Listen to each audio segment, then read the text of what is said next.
The day arrives, and in a flash of neon light, the quiet of the town is transformed into the fun, noise, and spectacle of the fair. But how many of us, when buying our tokens for the latest thrill rides, have thought about the history of these annual events and those of whom bring them to us? For all their extravagance, their history is a human and sometimes humbling one, telling of the rise and fall of industry, culture, and forgotten custom. And like a mirror, they can tell us something about who we are and why we continue to be fascinated whenever the fair is coming to town.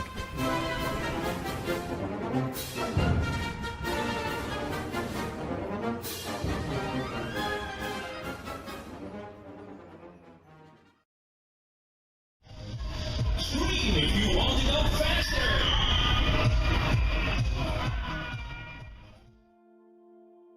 Although it might not look it today, the travelling fun fair is strongly linked to the customs and lifestyles of agricultural Britain.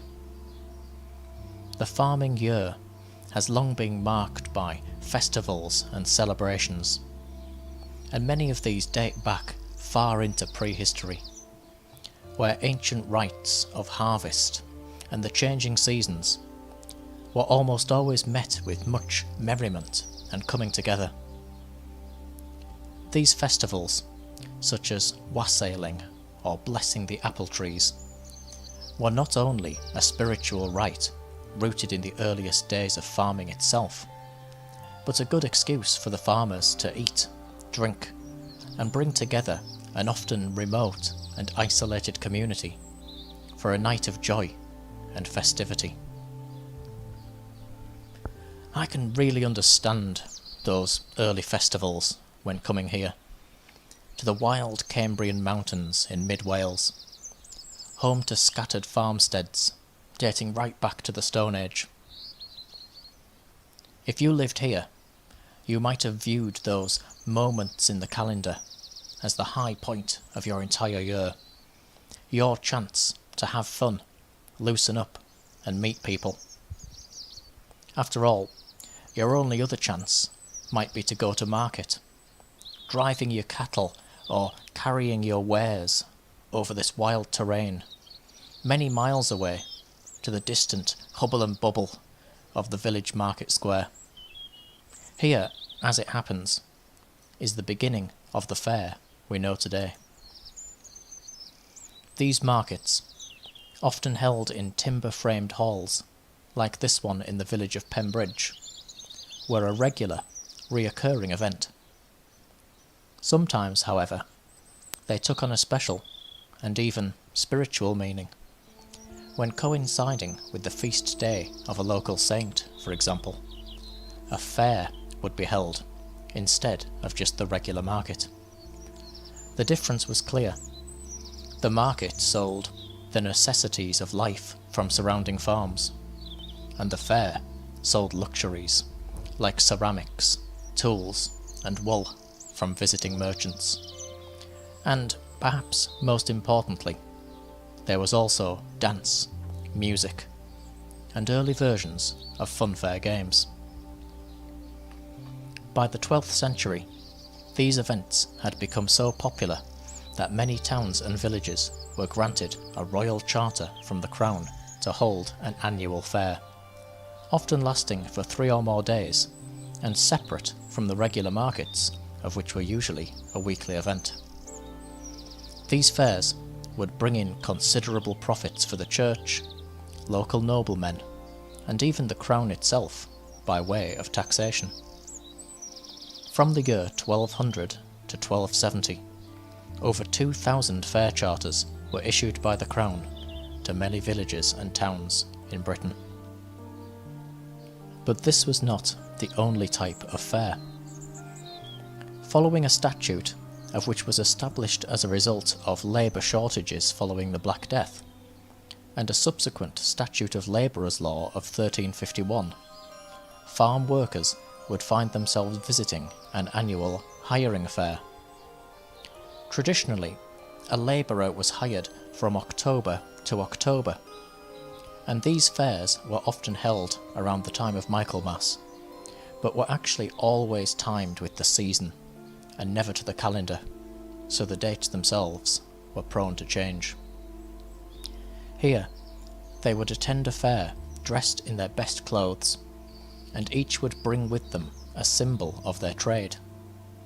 A shepherd might bring wool tied to his jacket, a farmer carrying a piece of straw, a domestic servant arriving with a mop or broom, leading to the popular term mop fair for such events, a term of which still exists in the Fairground calendar even today. At these mop fairs, employers would move throughout the crowd, and after reaching an agreement, would give their new employee a shilling or other small token of money, known as a fasten penny, of which would fasten them into their employment for the coming year. They would then remove their mop, or symbol of trade, and replace it with a coloured ribbon, before enjoying the rest of their day at the fair. At this time, many stalls and games would line the village, as stallholders knew that the employees were not only in a good frame of mind, but had fresh money in their pockets, and they wished to tempt them to part with it. The buzz of new employment was mixed with bright ribbons, food, and plenty of drink, and the temptation of prizes and wonders to behold were sure to have proved too much for many a new farm employee, of whom would quickly lose his fasten penny. The fair, as we know it, had been born. As fairs became important landmarks in the agricultural and social calendar, they attracted not only traders, but itinerant people from all walks of life, many of whom could find work by travelling along with the route of the fair, and setting up as musicians, jugglers, and entertainers. In fact, this element of the fair soon began to overtake from their original function as purely trading events, helped in part by the advent of railway and industry, making perishable goods more cheaply and nationally available. In fact, by the early 18th century, such as seen with the famous Bartholomew Fair of London, the fair's focus was now almost entirely on pleasure, amusement, and shows. Here we also see the first rides appearing at fairgrounds, simple wooden swing boats and children's roundabouts, often hand-turned by the showman, of whom had built the attraction himself, and yet the main attraction at this point was still on the shows. That was, at least, until the 1860s, when Frederick Savage of King's Lynn, of whom had built engines to power steam-driven farm machinery, turned his eye to the phenomena of the fair. He did not invent the steam-powered fairground ride. That arrived shortly before his time and debuted at the Bolton New Year Fair, but his expertise and commercial experience quickly put him at the forefront of the market. He soon left agricultural machinery behind, instead manufacturing rides such as Sea on Land, a roundabout where boats would pitch on cranks in circular motions, mimicking the feeling of being on the sea. And it was only natural to innovate further, and by offsetting the cranks and adding gears on these carousels, he was able to create an up and down motion around a central pole for a new ride, this time to mimic the sensation of riding a horse. This ride he named the Platform Gallopers, and even today, this favourite ride of many fairgoers owes much to these early experiments by Savage. In fact, for many small rural fairs, the mere sight and sound of the Gallopers' ride would be the central attraction of the entire fair, a fact which soon led to showmen innovating and attempting to steal the crowd with their own variations on this popular ride. Savage also continued to experiment, with his switchback, patented in 1888, formed of 8 cars on an undulating track, with a further rail on which only the front wheels of the car ran. This was out of sequence with the inner and outer rails, making the cars overbalance. The effect was thrilling, and the switchback was amongst the most advanced and visually stunning rides ever created at the time. And in fact, it still forms the basis for many modern fair rides today. But the fair was more than just thrills and games. Just as with its earliest days, it allowed people to meet, to have fun, and provided opportunities for couples to form memories and with it, grow closer to each other. Many showmen capitalised on this idea, with attractions such as the cakewalk, a walk through gyrating and undulating troughs, where couples could promenade themselves with high kicks and steps, imitating high society and having a lot of fun in the process. I visited Folly Farm in Pembrokeshire, where an original cakewalk ride can still be found, as well as another ride which brought couples closer together, the Caterpillar, where a canopy is raised to cover the ride as it spins, of which in some versions also included a blast of cold air which would be shot into the car to surprise the riders. One might have thought the fair could never fail. And yet, the showman's life was not all a non-stop success story. By the early 1870s, public appetite had begun to shift, and with it, the fortune of the fun fair and its showman.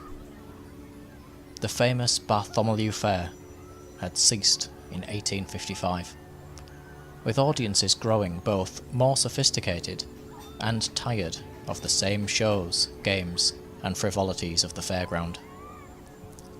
Many shows abandoned the fair, choosing instead to venture into the circus and wider world of showmanship.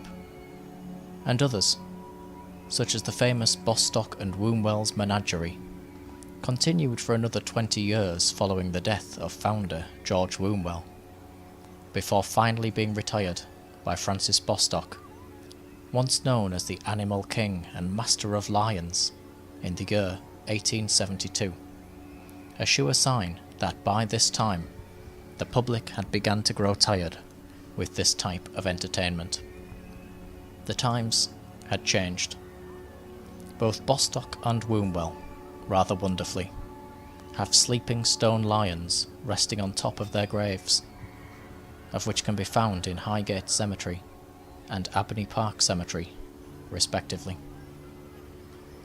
This time period also saw the creation of the Fairs Act, of which, with the 1871 revision, allowed for local authorities to abolish the historic charters allowing fairs to be held, as long as they believed that they were no longer of the convenience or advantage of the public. This was a hammer blow for the showmen, of whom could have easily found their yearly routes carved up, with some towns and authorities no longer allowing them permission to set up in the town, field, or local area. In 1874, writer Thomas Frost declared the fair of no value or use, writing that fairs are as dead as the generations of which they have delighted, and the last showman will soon be as great a curiosity as the dodo. Many, however, did not share this view, recognising that fairs not only provided enjoyment and livelihood, but were important social and historic markets, dating back to those early agricultural festivals, and part of the story of the towns and villages themselves.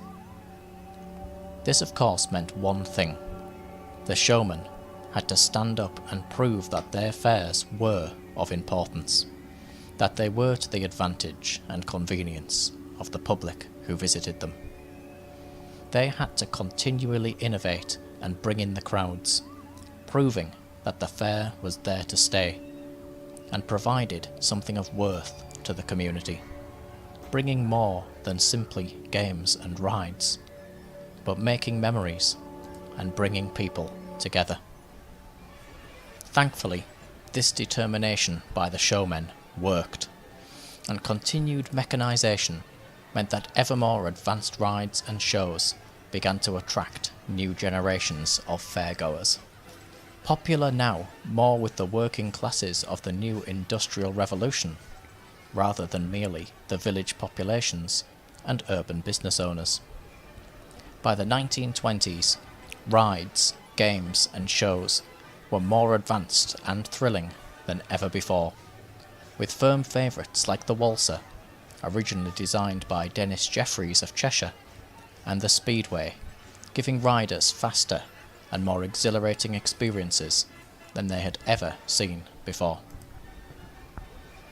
What's quite clear when looking at these machines is that they all reflect something about ourselves, the things we desire to be, to have, and their strange shapes and colours are like a mirror into the mind of a culture and time. Here we can see stylish cars, yachts, horses, the chance to win big and be lost in the glow of the lights, and also our desire to know what the future holds, to keep our loved ones close to our hearts, and to eat, drink and be merry whilst doing it. The continued success of the fair, despite the Fairs Act and attempts to declare it as a dying business, should come to the fairgoer as no surprise.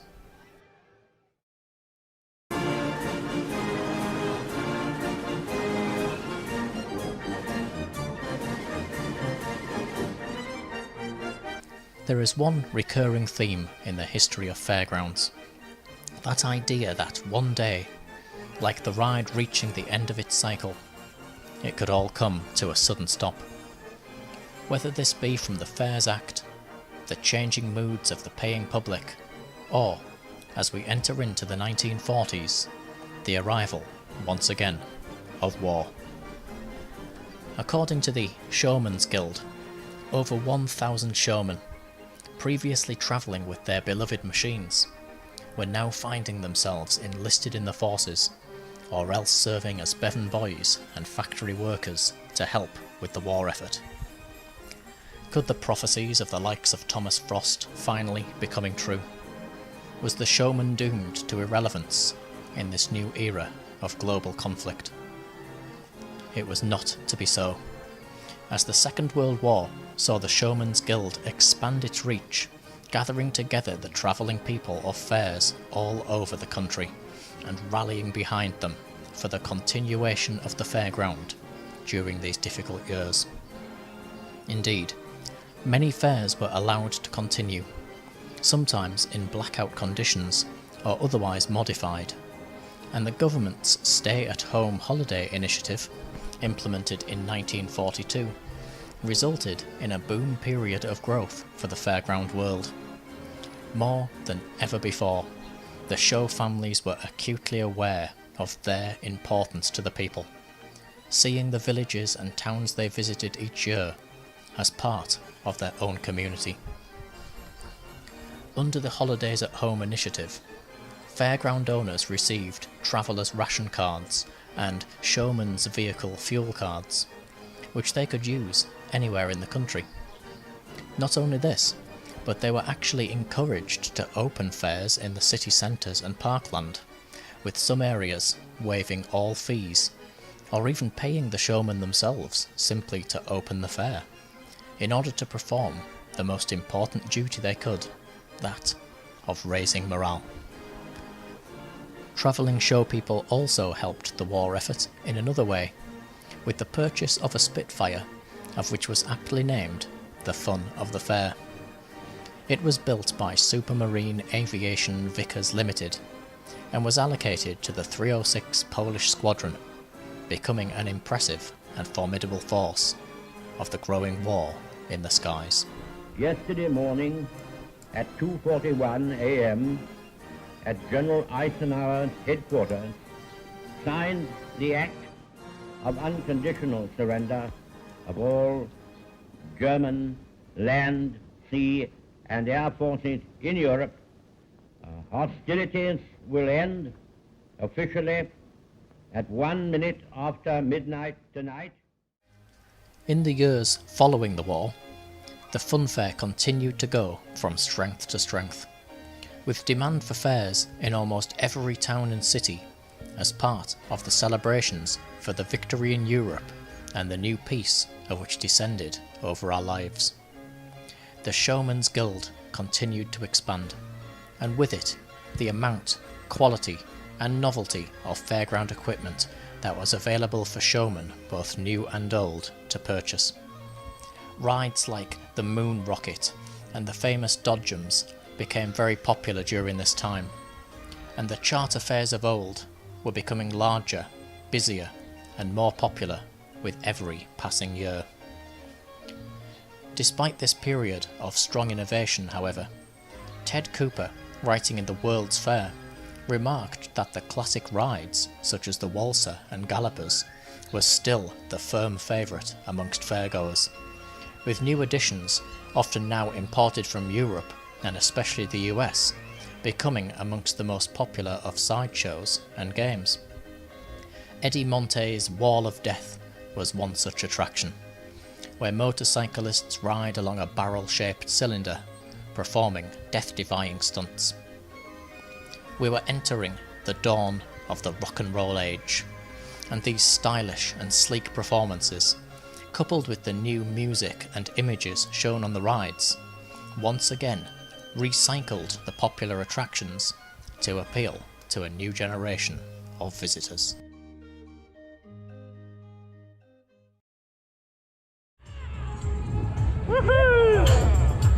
Zach's gonna vomit! Zach's gonna puke! You might be forgiven for thinking that this modern funfair, with its loud music, advanced effects and towering thrill rides, is a world away from those golden days of its history. Look behind the facade, however, and you will see that this is simply not so, and that the fair today still bears many echoes of its long history and its sometimes uncertain future. Showmen still travel with their rides, painstakingly building them up at every fair on their long journeys, visiting many of the same fields, yards, and villages as detailed in the original fair charters from medieval times. It even shows up in the fabric of the towns themselves. The Fairfield car park, for example, on the outskirts of Abergavenny, was named so because of the historic charter fair that took place there, and in fact still does, twice a year, to this very day. And look around one of these fairs, and you will see the proud names of the showmen, families with histories as old as the fairs themselves, displayed with all the colour and splendour of a family name worn with pride. Even the fairs themselves bear the shadows of their heritage. Many are still named after their original forms of mop fairs, goose fairs, and May fairs. Some are even still opened by the mayors and officials of the towns, dressed in their finery, just as they did when the first charters were granted. Rides, of course, have continued to dazzle and innovate, and from the 1970s, when platform-based rides became increasingly popular, the backflash, or painted section behind the ride, allowed for machines to become themed and named, showing a mixture of popular imagery and artistic flair, making the ride stand out from the crowd. This has also meant that rides, such as the ever-popular Twist or Twister, first showing up in the 1960s, could be easily reinvented for each new generation. The core experience remains the same, but new designs, effects and shapes make it constantly relevant and never dated. Just as with everything, A study of the art and designs used on these rides is like an untold story of our people and culture. Images frozen before a moving landscape, where people come and go. Time capsules painted on the walls of a temporary palace of pleasure. Of course, the popular rides at many fairs are still the same ones that first attracted the very first fairgoers. For many show families, the waltzer and gallopers are the crown jewels of the event, and they still manage to pull in the crowds, even in this world of ever more advanced, taller, and more intense experiences. But it is still not all fun and games. Just as throughout its long history, the fairground is still often misunderstood, maligned by local authorities, and struggling in new and challenging ways. Some are unaware of the planning and hard work that goes into bringing the fair to town. Too often, people just assume it appears overnight and disappears just as fast. In the summer of 2020, when many local councils refused the reopening of historic fun fairs, 4 women set up a group called Future for Fairgrounds to fight back at what they viewed as discrimination against the proud families who travel with the fair. It is, after all, an often hard and seasonal way of life. Winters are spent in maintenance and planning for the coming season, which, at the merest fall of rain, could result in many potential customers staying at home. Just like in the early days, the showman has to work to bring in the people. People for whom the allure of cheap foreign travel, larger theme parks, and home entertainment all compete for their time and money. Despite these challenges, however, these families will always continue to travel with their fair. The names lit up above the rides and attractions, of which give them their lifestyle and their livelihood. Even with these struggles, even with this endless competition for our time, many of us still flock to the fair. After all, where else can you enjoy a day out in exactly the same way as your ancestors, sharing in the same ups and downs of fun, fear, and coming together? When you visit the fair, you are likely partaking in not just a holiday, but a holy day, a long-established festival dating right back to the earliest of days, when those villagers would walk to the fair and market, and there they would see those same names of the showmen of whom still entertain us each and every year. These names, faces and attractions still bear upon them the traces of their beginnings, and still captivate us in ways that, should the day ever come when they vanish from our calendars, they may never be seen again. Cherish them, and look forward to the next time the day arrives when the fair is coming to town.